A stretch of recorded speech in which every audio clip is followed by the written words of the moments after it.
Meus queridos, quero neste momento trazer uma reflexão onde nós temos lido na palavra de Deus acerca deste grande servo de Deus por nome Daniel. E o versículo 11 diz assim, Daniel 6:11, por favor, não conversem, estou pregando a palavra. Então aqueles homens foram juntos e acharam Daniel orando e suplicando diante do seu Deus. Versículo 16, a parte B diz: E falando o rei, disse a Daniel: O teu Deus, a quem tu continuamente serves, ele te livrará. Quem pode dizer amém, amados? Meus queridos, essa passagem bíblica é por demais conhecida, devido ao fato deste grande estadista, servo de Deus, por nome Daniel, que em sua época, a época em que viveu, o povo de Israel fora levado para a Babilônia, digo, o povo de Judá, e assim servirem ao rei de Babilônia, todo aquele exército, com seus costumes e tudo mais. E os irmãos sabem perfeitamente que antes deste caso já haveria acontecido outros casos em que os servos de Deus enfrentaram grandes lutas, grandes provações que lhes foram impostas e eles foram vitoriosos.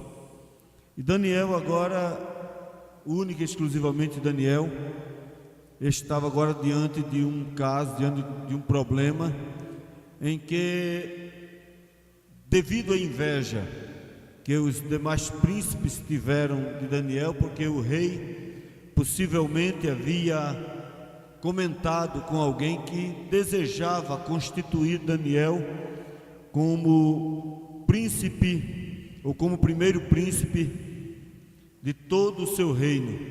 E ele, pensando isso ou comentando isso com alguém, os demais príncipes acabaram ficando enciumados com esta posição do rei. Diz: nós temos que fazer alguma coisa para destruir este homem, senão ele vai acabar mandando em todos nós. Ora, sendo ele um judeu vindo de um lugar estranho, a gente se humilhar a ele, isso não é possível.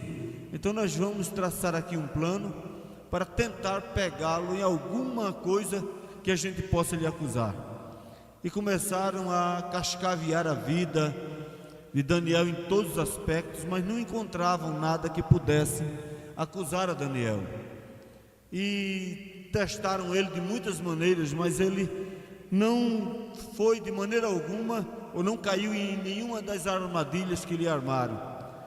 E por fim eles disseram: não tem jeito, a gente só vai achar algo contra Daniel se procurar na lei que ele segue, na lei do Deus de Daniel. A gente vai conseguir então acusá-lo de alguma coisa.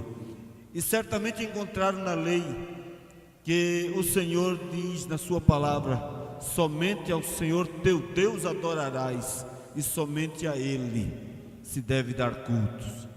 Observando, não era muito difícil encontrar, porque a palavra de Deus, ela fala de um só Deus, de um só Senhor.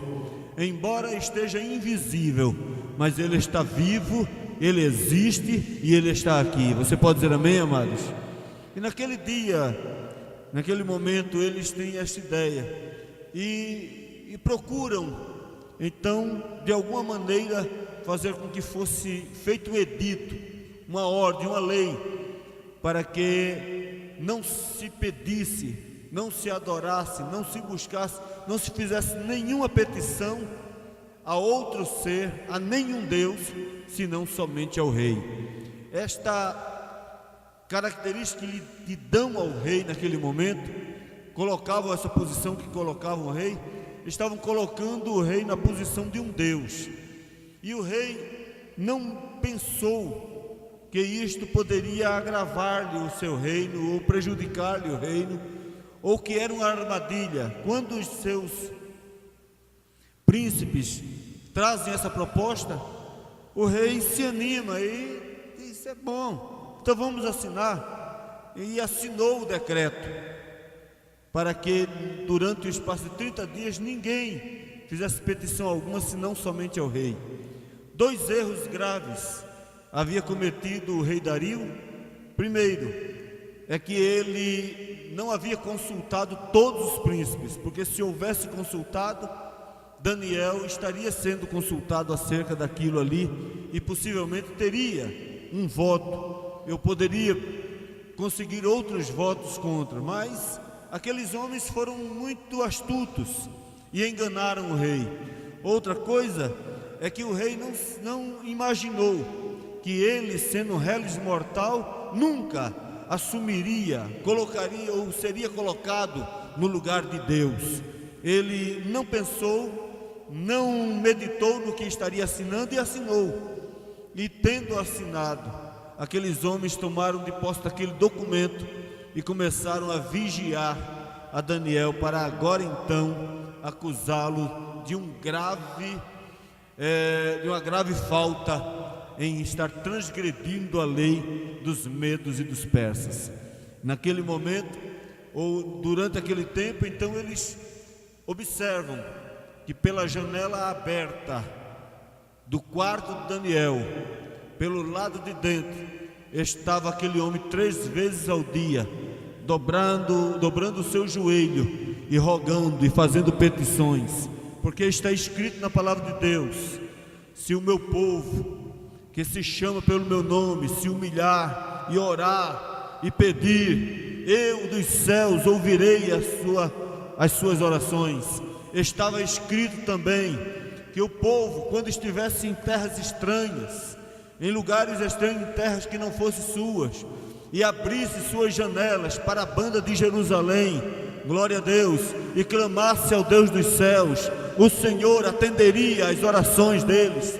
Daniel sabia dessa escritura, Daniel confiava nesta palavra e escolheu, creio, propositalmente um quarto cuja janela estivesse virada para a banda de Jerusalém, e ali ele orava ao Deus de Jerusalém, ele orava ao Deus dos céus, ele pedia todos os dias a clemência do Senhor em terra estranha. Bendito seja o nome do Senhor. Observe, queridos, que esta era a acusação que tinham agora contra Daniel, e levaram: ó rei, não fizeste um edito e assinaste o edito de que pelo espaço de 30 dias ninguém poderia pedir outro a nenhum Deus, senão somente a ti, ó rei. Isso é verdade, pois Daniel, como a dizer assim, o teu querido, né? Aquele que tu estás colocando os olhos já para colocá-lo como príncipe, ele não faz caso de ti, ó rei, e muito menos da escritura que escreveste. Antes, 3 vezes ao dia se dobra diante do Deus dele e ora, e roga, e faz petições. E tu sabes, ó rei, que a lei dos medos e persas ela não pode ser revogada. E o rei se entristeceu muito por causa disto e por causa da lei que havia escrito, mas trabalhou o dia inteiro para tentar